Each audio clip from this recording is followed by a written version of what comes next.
नमस्कार लाडक्या बहिणींनो, प्रचंड प्रमाणात लाडक्या बहिणीचा लाभ बंद झालेला आहे.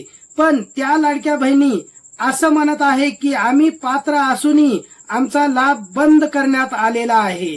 म्हणून मी सरकारकडे विनंती करत आहे की त्या लाडक्या बहिणीची पुन्हा एकदा पडताळणी करावी आणि त्या जर लाडक्या ताई पडताळणीमध्ये पात्र ठरल्या तर पुन्हा एकदा त्यांचा लाभ सुरू करावा, अशी विनंती मी सरकारकडे आपल्या चॅनेलच्या माध्यमातून करत आहे.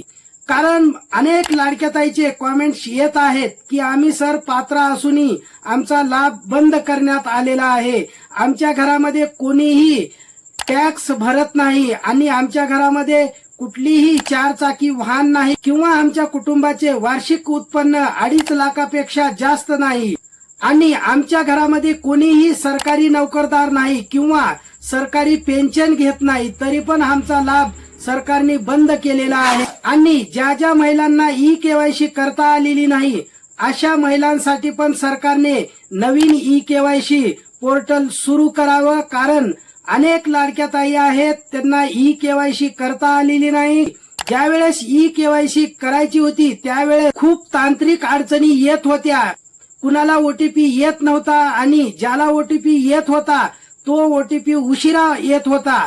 अशा काही कारणामुळे अनेक लाडक्या ताईची ई-केवायसी राहिलेली आहे. म्हणून लवकरात लवकर नवीन ई-केवायसी पोर्टल सुरू करावं आणि ज्या लाडक्या ताईची आतापर्यंत ई-केवायसी झालेली नाही त्या लाडक्या ताईला ई-केवायसी करण्याची संधी सरकारने लवकरात लवकर उपलब्ध करून द्या. आणि सगळ्यात महत्वाचा मुद्दा म्हणजे अनेक लाडक्या ताई एकल महिला आहेत, परित्यक्ता महिला आहेत, पण त्या लाडक्या ताईला आतापर्यंत ई-केवायसी करता आलेली नाही.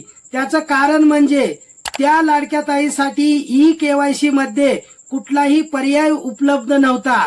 कारण त्या महिला एकल आहेत, परित्यक्ता आहेत. मग त्यांनी दुसरा आधार क्रमांक कुणाचा द्यायचा असा प्रश्न त्या लाडक्या ताई पुढे आला होता. म्हणून त्या लाडक्या ताईला ई-केवायसी करता आलेली नाही आणि सरकारने पुन्हा एकदा मुदत वाढवून दिली होती ई-केवायसीची, पण त्याही वेळेस त्या लाडक्या ताईसाठी कुठलाही पर्याय उपलब्ध करून दिला नसल्यामुळे अनेक एकल महिला, अनेक परित्यक्ता महिला यांची ई-केवायसी करण्याचं बाकी राहिलेलं आहे. अनेक परित्यक्ता महिलांची आणखीही ई-केवायसी झालेली नाही कारण त्या लाडक्या ताईसाठी कुठलाही पर्याय सरकारने उपलब्ध करून दिला नाही.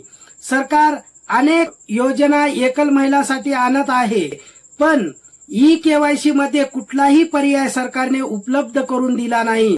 म्हणून राज्याचे मुख्यमंत्री व दोन्ही उपमुख्यमंत्री व राज्याच्या महिला व बाल विकास मंत्री आदितीताई तटकरे यांना विनंती आहे, त्यांनी एकल महिलाची ई-केवायसी करून घेण्यासाठी कुठला तरी पर्याय उपलब्ध करून दिला पाहिजे. ई-केवायसी पोर्टल सुरू झालं होतं त्यावेळेस कुठलाही एकल महिलासाठी किंवा परित्यक्ता महिलासाठी कुठलाही ऑप्शन उपलब्ध नव्हता. म्हणून त्या महिलांना असा प्रश्न पडला होता की आम्ही ई-केवायसी करायची तर कशी करायची, दुसरा आधार क्रमांक कुणाचा द्यायचा, असे अनेक प्रश्न त्या लाडक्या ताईला पडले होते. लवकरात लवकर एकल महिला व परित्यक्ता महिलांसाठी ई-केवायसी मध्ये काहीतरी पर्याय उपलब्ध करून द्यावा, कुठला तरी ऑप्शन उपलब्ध करून द्यावा जेणेकरून त्या महिलांना त्यांची ई-केवायसी करता येईल आणि या योजनेचा इथून पुढे त्यांना लाभ मिळत राहील अशी सुविधा सरकारने करून दिली पाहिजे.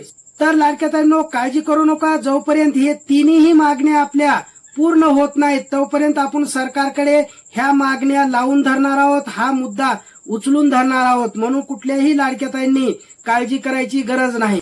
आज इथंच थांबूया. अशाच माहितीपूर्ण व्हिडिओसाठी आपल्या चॅनलला सबस्क्राईब करा, व्हिडिओला लाईक आणि शेअर नक्की करा.